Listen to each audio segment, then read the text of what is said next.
In the headlines, fuel scarcity in Abuja takes toll on daily life, man-hour loss on long queues, commuters battle. Parents, students expressed anger with 4-week ASUU strike. National Bureau of Statistics says inflation drops to 15.60% from 15.63% as presidential aide questions validity of the statistics.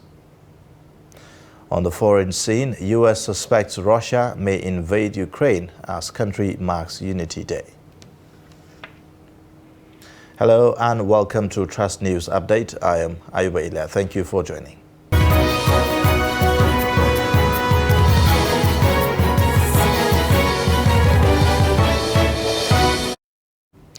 The news in detail. Lingering fuel scarcity in Abuja is taking its toll on motorists whose frustration from man-hour loss on long queues translate into transport fare hike for commuters.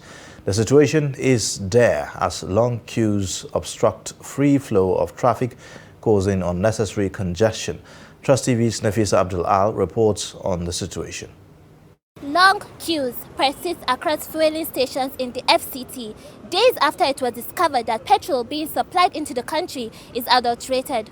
Although the NNPC and other stakeholders are trying to curb the problem, the situation still persists and has left Nigerians filled with frustration and anger over not just the situation but the overall economic situation of the country. The fuel scarcity issue has left motorists on long queues at filling stations as some abandon their vehicles, waiting their turn to purchase petrol. The situation is so sad, For one to abandon his office to come and seek for fuel is a very appalling situation.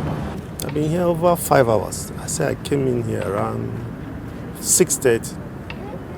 They say they will start by 10. By 10:30 they kick off. So up till now, we are still hoping that before the end of today we'll get fuel. Well, black market, they are not helping matter. Just that if you are in a desperate situation, you patronize them. But what type of fuel are you buying? That is the thing. The situation now, you can actually since morning a day here, since 7 o'clock a day, I never get the fuel. I feel so uncomfortable for the fuel. If I get the fuel now, it's suffer. So before I go to work now, time don't go. Black market, because they sell 5,000 for 10 liter, 5,000. Because they buy that 10 liter now for black market, I can't do work. They buy it now, how much I will eat, how much I carry go house. They run the Zuba. So from here to Zuba now is 600, 500, 600. Because the way we take buy the fuel, that's why we will take do the work. So bad, so painful. In fact, we left all. Can see people are standing by. We left all to stand. We are in the sun. When you met me, we were in the sun, waiting for the queue to move.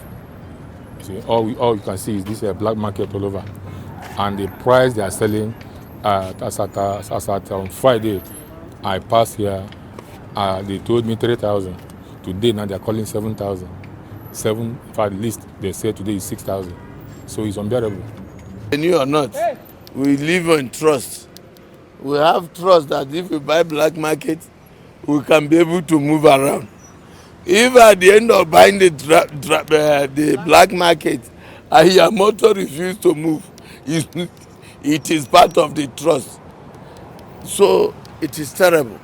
Other passers-by and commuters are equally affected by the situation as heavy traffic congestion obstructs the free flow of vehicles. The fuel scarcity problem has forced many Nigerians into dire situations in the sense that they are purchasing petrol from black market sellers at exorbitant prices even without being sure of the content of the product. Nafisa Abdul Al, Trust TV News, Abuja. And from the South region, scarcity of petroleum products being witnessed in some parts of the country following the importation of adulterated petrol has hit Port Harcourt, the River State capital. Many petrol stations are without the product, while the few dispensing have long queues. The report. Many petrol stations are without the product, while few dispensing have long queues.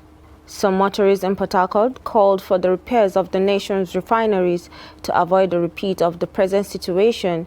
They also advised federal government to ensure those responsible for the importation of adulterated petrol are made to face the law.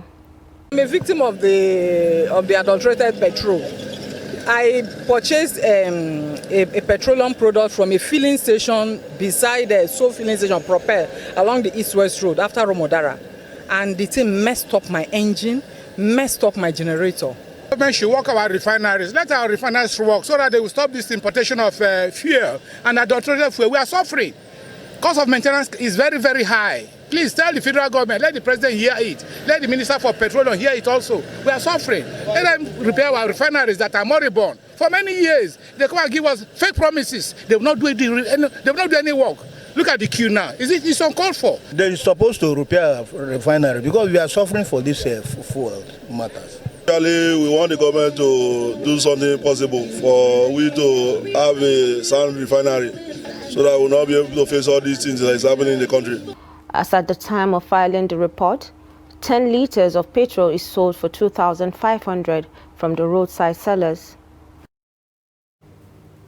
Meanwhile, President Muhammadu Buhari is asking the National Assembly to approve the sum of 2.557 trillion naira supplementary budget for petrol subsidy from July to December in the 2022 budget framework. Buhari's request is contained in a letter read on the floor of the Senate at the commencement of the Tuesday's plenary by President of the Senate Ahmed Lawan. President Buhari, in his request, noted that the supplementary budget became necessary in order to accommodate the recently approved continuation of fuel subsidy regime. Recall that the federal government had reversed its earlier plan to end the fuel subsidy regime by June this year over what analysts considered as political. Consequently, an additional provision for 2.557 trillion naira be appropriated by the National Assembly in the 2022 budget to provide fully for the fuel subsidy regime. Following the suspension of the PMS subsidy removal, the 2022 budget framework has been revised to fully provide for PMS subsidy. An additional provision of 2.557 trillion naira will be required to fund the petroleum subsidy in 2022. Consequently, the Federation account main pool revenue for the three tiers of government is projected to decline by 2 trillion naira, while federal government's share from the account is projected to reduce by 1.05 trillion naira. Therefore, the amount available to fund the federal government budget is projected to decline by 969.09 billion naira. Aggregate expenditure is projected to increase by 45.85 billion naira due to additional domestic debt service provision of 102.5 billion naira, net of the reductions in statutory transfers by 56.67 billion naira as follows. Away from petroleum, Director General of Michael Imodu Institute for Labour Studies and former Vice President, Nigeria Labour Congress, Issa Aremu, wants members of the Academic Staff Union of Universities, ASU, and government to look at the likely consequences of incessant strike actions with a view to finding solutions to the university crisis. Aremu, in an interview with Trust TV, notes that children of the poor will be affected if the strike becomes reality, as the rich will find alternative. Nearly 10 million children, according to him, are already out of school and should not be burdened with the strike, which could further compound the problem. All the parties should look at the bigger picture. The bigger picture in the case of what do you call it now? The university is the students, and in this case, students of the poor. Who are going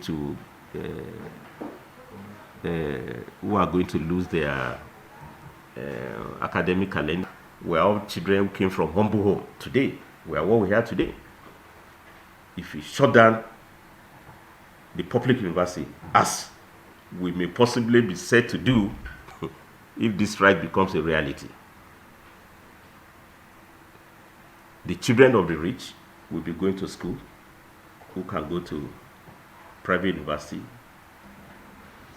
10 million children are out of school in Nigeria. So when we say Nigeria is in trouble, Nigeria has grade.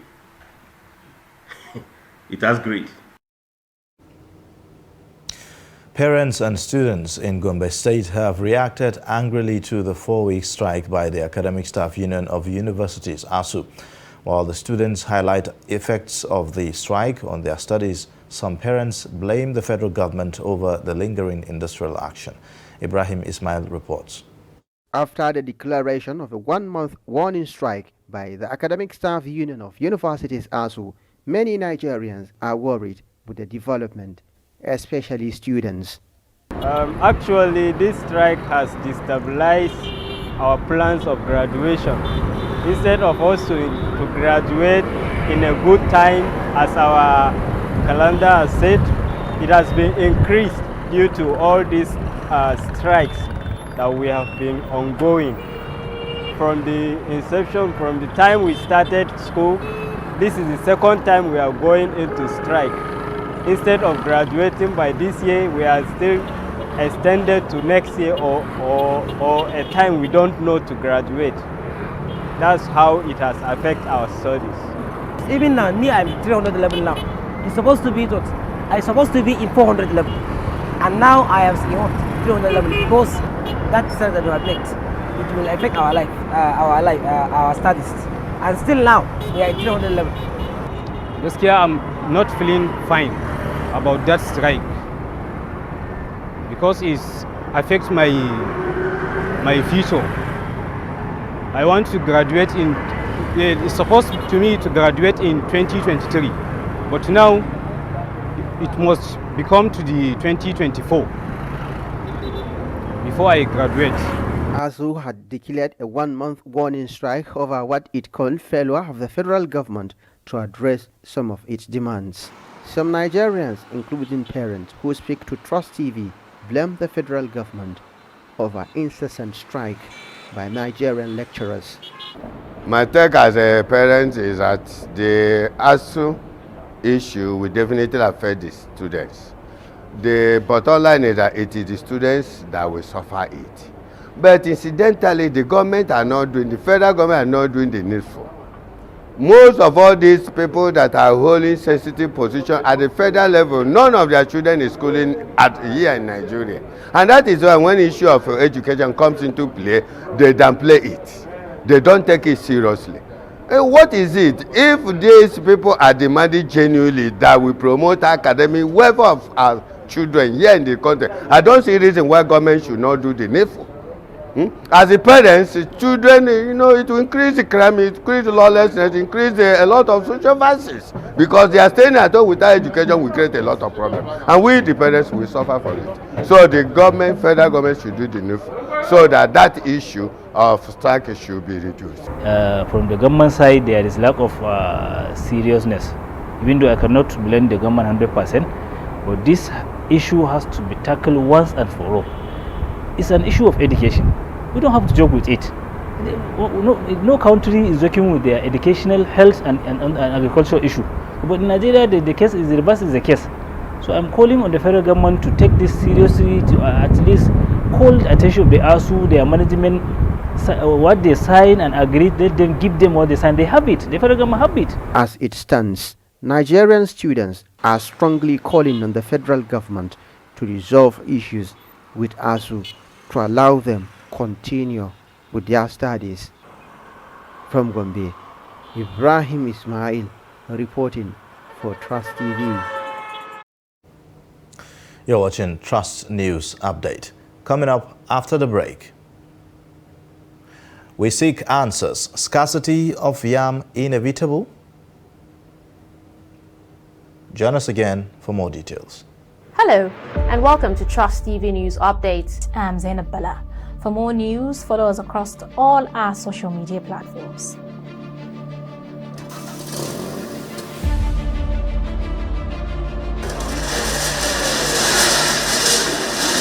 The nightmare that most of these Pape residents have dreaded for many years is finally happening. The place is a skeleton of itself, a place that was once busy with patients trooping in and out. I'm standing right now. I'm standing on top of the Maloney Hill in the ancient city of Kefi.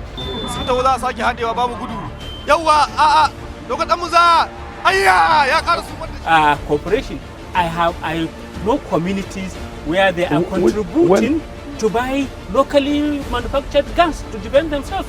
Being a Nigerian entrepreneur, and I am going to be taking you on a journey to show you the beautiful, the motivational and resilient nature of Nigerian entrepreneurs. Behind me is the Arewa Textile Mill, established in 1963 and eventually closed down in 2004. We are still going into some other hideouts to see if any apprehensions will be made tonight. Let's travel down to Shekau, a community in Yobe State, to talk to Shekau's mother on what she thinks about this development. Well, even to be a magistrate is a funny thing.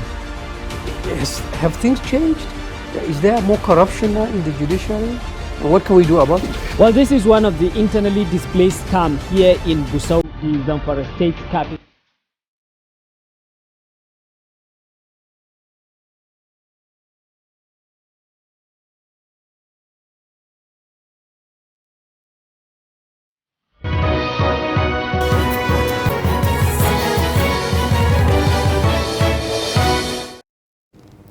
Thanks for staying. Here's a look at the top stories again.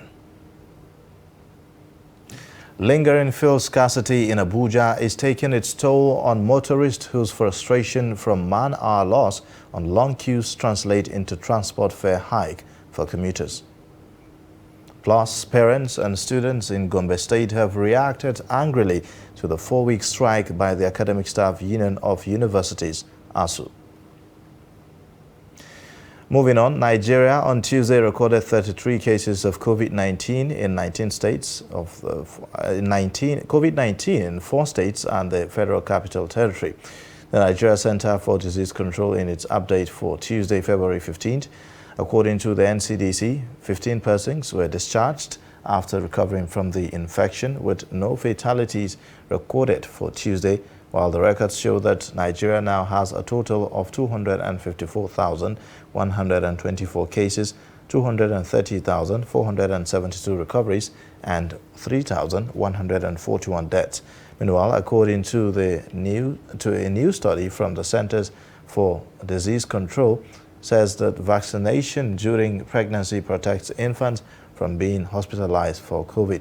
According to the study, infants whose mothers received 2 doses of an mRNA COVID-19 vaccine during pregnancy are less likely to be admitted to the hospital for COVID-19 in the first 6 months of life, while overall maternal vaccination is 61% effective at preventing infant hospitalization.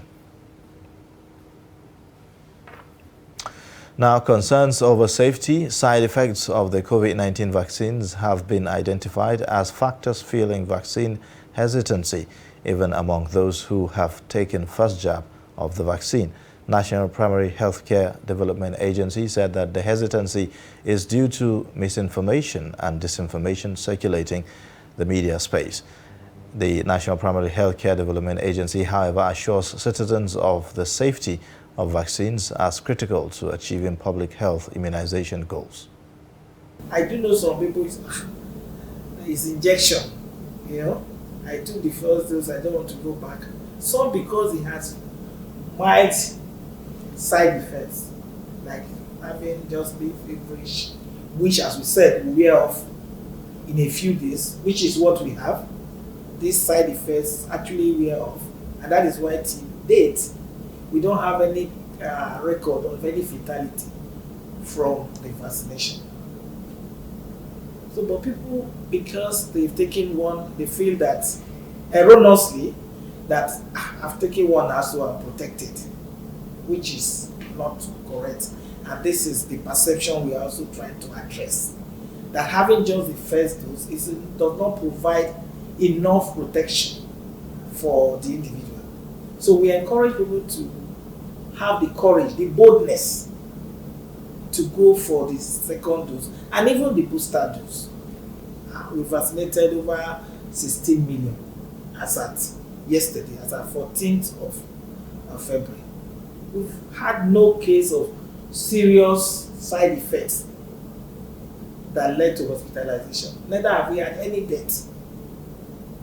So what other evidence do we need to know that this vaccine is very safe? is safe. If it's not safe, we have WHO will not approve it anyway. Neither will NAFDAC. Our own NAFDAC certify it fit for use on humans in Nigeria. Now, producers and suppliers of yam in Niger State have expressed concern over the looming scarcity and high cost of yam due to the persistent attacks on yam farming communities in the state. Checks by Trust TV on major yam markets in the state showed low supply with high demand despite the cost. Niger State produces about 2.3 metric tons of yam, representing 10% of annual total yam production. Abubakar Akote has more. Niger State is one of the major yam producing states in Nigeria. Studies have shown that the state produces over 2.3 metric tons, representing more than 10% of the total yam produced in Nigeria annually. Niger is one of the states to buy yam at a very low cost, but the recent security challenges facing the major yam producing local government areas of Shiroro, Munya, Paikoro, Rafi, Boso, and Mariga, where many farmers have been killed, several others and thousands displaced, has affected the production and supply of the product. The state supplies yam in large quantity to many states and towns in Nigeria, including Lagos, Ekiti, Oyo, Kano, and Warri, as well as the Republic of Niger and Algeria. Checks on major yam markets in Paiko, Garatu, and Jere, as well as Kure Market and Kasuangwari Mina, showed low supply of yam and high demand despite the cost this year. There are differences between this year and last year. Yam is very expensive this year because this yam you can see, this is a seed yam. At last year you bought this one at the rate of 10,000, by now it's now 17,000 to 18,000. So the problem of insecurity in Nigeria has affected the food item all over the nation, because a lot of farmers, they can no longer produce their farmland, take less of coming into the market. So a lot of farmers, they have run away from their village, coming back inside them. So how they come, there's no alternative for them to brought their food crops into the market. Yams have rotted in our farms, and those ones you cannot give them back again. That is why there is scarcity of yam this year. We are afraid of bandits. We cannot go to farm.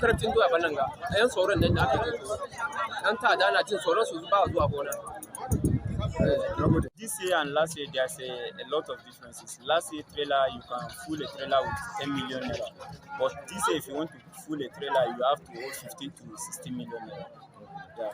And if you want to full 12 tire or 6 tire this year, 6 tire you can full with 7 to 7.5 to 8 million this year. And last year, it was not more than 4 million.